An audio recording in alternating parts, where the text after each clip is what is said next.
What's up, you guys? Cameron Cornish here, your #1 real estate agent in St. George, and today we are in Ivins, Utah. Behind me is the beautiful Black Desert Golf Course, and there's some exciting things happening there. So in today's video, we're going to dive into a little bit on what's happening at Black Desert, including the PGA coming this November, which we're all very excited about. We're also going to highlight one of my favorite builders here in St. George, Brett Key. He has 2 new homes that are on the market with some pretty awesome details. I'm going to give you guys an exclusive look.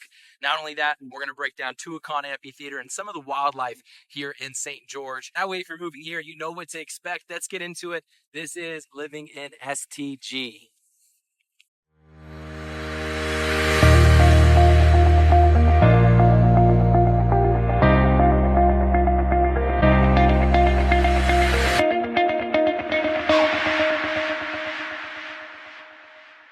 All right, you guys, first up, Red Mountain Terrace. I'm going to have Casey and Malia Jones, the listing agents, talk to us a little bit about what's going on over there. Check these homes out. Thanks for having us. We're extremely excited to showcase our newest listing here in Red Mountain Terrace. This is located in Ivins, Utah, where the night sky comes alive and the sunsets are beautiful.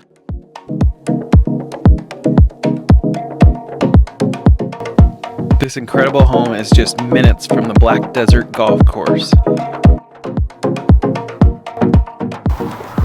Welcome to picturesque Red Mountain Terrace.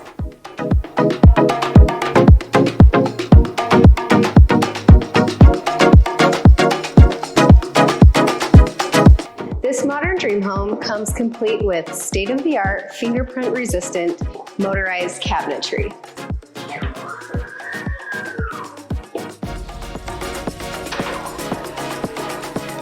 Gotta love the technology these days. There's that 36-inch monogram, sleek-looking cooktop.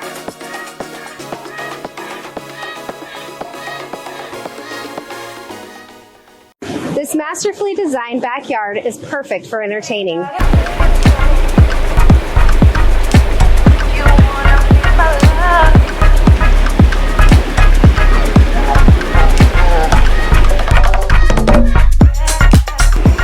This builder went above and beyond, adding epoxy cool decking to the entire outdoor living space.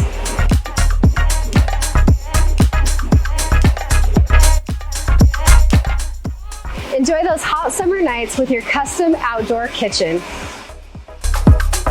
Take a look at that custom fire pit and the misters coming off the back of the house. This house has pretty much everything you need.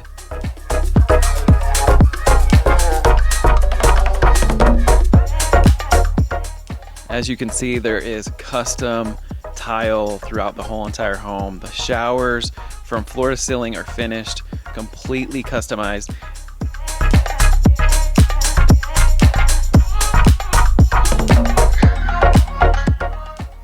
Let's not forget about the best part of the home. The 43-foot RV garage with a 14-foot entrance, insulated garage door panels with epoxy floor finish, a 220, and a hot and cold sink.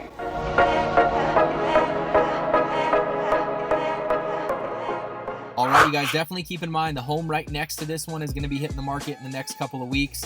It's listed at $1.2 million, and it's 4-bedroom, 4-bath. It's about 300 square feet smaller as well, so definitely consider that one and keep it in mind. All right, you guys, next up, I'm going to take you over to Tuacahn Amphitheatre, which is definitely a staple of Ivins City. There's a ton of stuff that goes on up at Tuacahn, whether it's farmers markets that happen every single Saturday, which, by the way, is definitely one of my favorite farmers markets here in St. George. But there's also plays that constantly go on there. You know, they have the Tarzan play, the Charlie and the Chocolate Factory play, Phantom of the Opera play. I mean, they do plays all the time up there, and it really is kind of like a hub for people to go out to. And there's also like a performing arts school that is set up out here as well. But it definitely is a place to check out if you're ever in the Ivins area. It's literally right next to the entrance to Snow Canyon State Park, and just beautiful views all around. So let me start showing you what it's all about.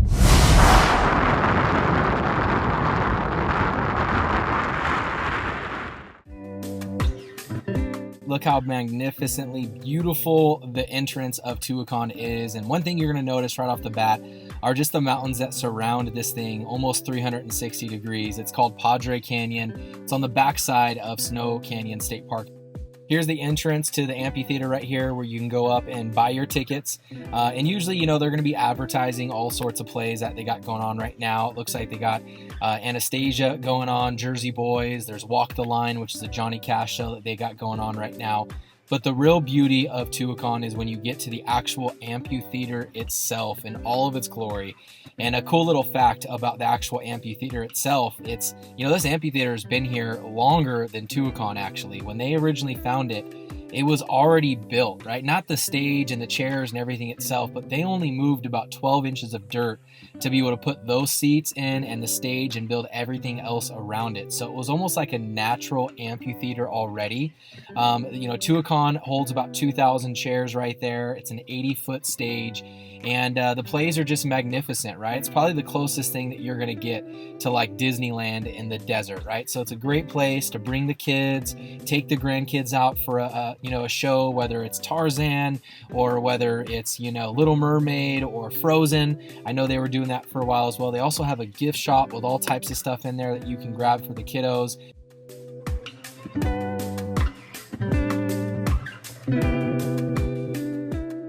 One thing I want to mention as well, don't forget, like I said before, you know, in my intro to Tuacahn, they do have a farmer's market. So check that out. They do it every Saturday morning, and they sell anywhere from jewelry to jerky to fishing gear. I mean, all types of cool stuff. So make sure you check it out. Tuacahn is definitely something special, and you have to experience it.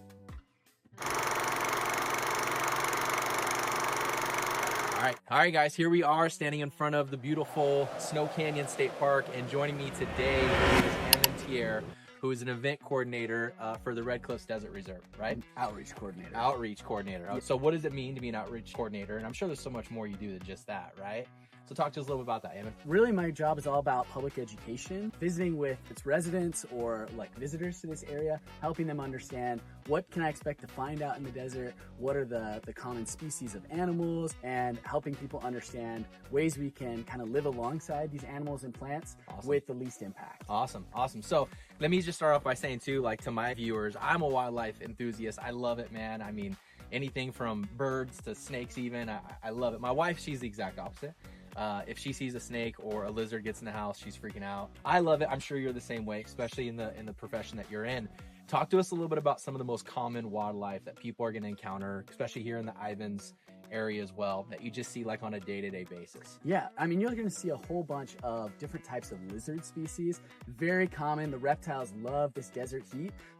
Roadrunners are pretty common. You'll see them crossing the roads or maybe in your communities. They love this sort of desert habitat with the brush because it's full of their favorite food. Right. We do have a number of snake species here. Most are non-venomous. So the gopher snakes, totally fine. Western ground snakes and garter snakes are also non-venomous. Really, the only venomous snakes you got to look out for are rattlesnakes. Rattlesnakes, right. Yep.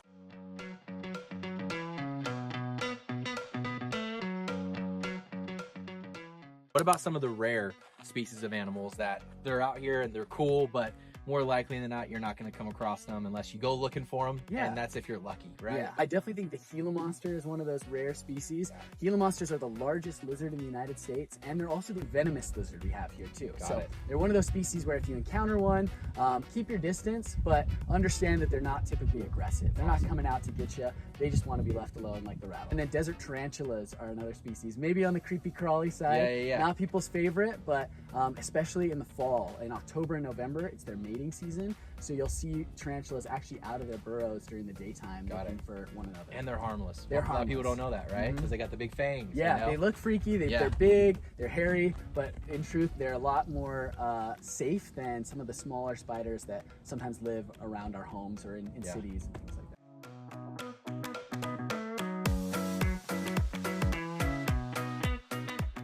Cool.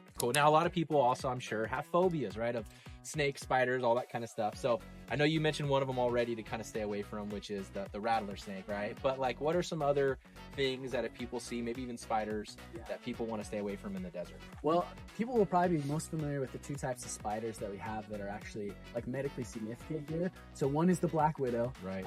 And the other is sometimes called the desert recluse, or they're often mistaken for a brown recluse spider. Got it. Both of them have bites that can cause you an extreme amount of pain. You might want to go to the hospital, just get some treatment for some of the symptoms, but they're typically not fatal, even in those cases. Okay, Yeah. cool. What about invasive species, right? I know there are some invasive species to Ivins or southern Utah in general, right? One of the species that's actually been really devastating in our area is like the American bullfrog. Wow. In some of the streams and the areas I've where caught water some collects. before, actually. Yeah, so the bullfrogs are becoming a problem, and we're trying to help remove those, so Okay. that way the native amphibian species, things like canyon tree frogs and red spotted toads, Got it. they'll be able to have habitat. They won't have to compete with these invasives and really worry about them. Another species people might be surprised about that's a threat to kind of the native ecosystems are some of the fish species in the Virgin River. Got it. So one is called a red shiner, the other one's a smallmouth bass. Got it. So both of those can outcompete some of the native I'm fish. a big fisherman, Yeah. and I didn't realize that smallmouth were Yeah, invasive. That's they're wild. invasive. They've made their way into some parts of like the Virgin River. Got it. And biologists are kind of working to kind of remove those. What about big cats? Yeah. Right? You know, we're not talking house cats or alley cats, but there are cats out here. Mhm. I think they're so cool. But should our residents be concerned of those things? Should they be careful when they're out walking their dogs? I mean, what's your opinion about the cats out here? Yeah, so what you'll see most commonly here in Ivins and some of the surrounding communities, as far as big cats go, is probably bobcats. Right. They'll be around here. Those bobcats, you'll mostly just want to keep an eye on your pets while you're outside. You know, as far as the threat they pose to humans, Yeah. extremely low, right? Very, very rare that there's ever a Totally. human-cat encounter that Yeah. that leads to like injuries or anything like that. Right. But you want to keep an eye out on your pets. Let me ask you this. What about if someone has a small dog? Uh-huh. Should they be concerned of maybe like the red-tailed hawks or the great horned owls? I've heard stories. Yeah. But what's your opinion about that? I've heard stories as well, but I don't think it's very common. I Me don't think it's either. backed up by evidence. Like Yeah, people I aren't agree. seeing their dogs or even their cats getting carried Yeah. off by these I've birds. never seen a dog get dropped. Yeah, from the these sky. these birds, they're much more interested in things like the rodents out Nice. here and maybe Yeah. some of the snake species too. So Totally. if anything, they're a good thing to have around because they're kind of like nature's pest control. Man, I love it. So Love it. at the end of the day, guys, look, we do live in the desert and there's going to be desert wildlife around. So yes, we have to be aware, but I think overall, it's one of the things that makes this area so special, you know, and so unique. So thank you, Ammon. I appreciate you, man. Thank you for your time. Thanks so much. Next up, you guys, we're going to head over to Black Desert Resort, check out what's going on over there. So let's do it.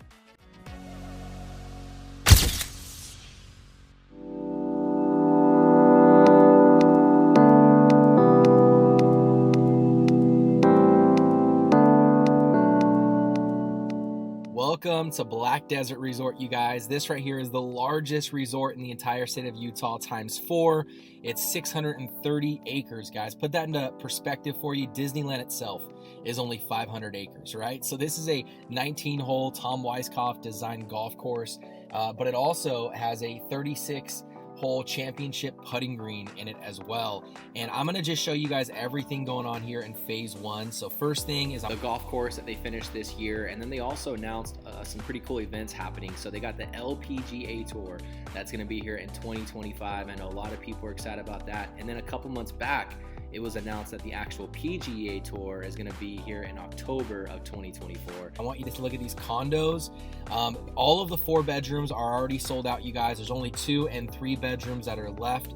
They're going anywhere between $700,000 to $1.4 million, and they're anywhere between like 600 square feet to 1,600 square feet, right? So there's more stuff going on here. Also going to be doing a 150-room luxury hotel with a convention center and a world-class spa inside of that. And then within this first phase, they're also planning on about 5 to 7 different restaurants, which we're super excited about here in southern Utah. Now in future phases, they're going to be doing a couple different villages. One of them is going to be the culinary village, where there's going to be about a dozen or so different restaurants in here, and then higher end shopping and retail shopping. And this is going to be a 3,000-foot desert boardwalk where you're going to have all of that shopping all around you as you walk through. Another village that they're going to be doing is going to be a 1,000-foot lazy river with, you know, beachside access from both sides, waterfalls, rock climbing walls. They're even talking about zip lining, right, you guys? This is going to be amazing when it's finally complete here. They're talking about how it's going to bring at least 500 new jobs to people here in southern Utah, which is a really good thing for our economy.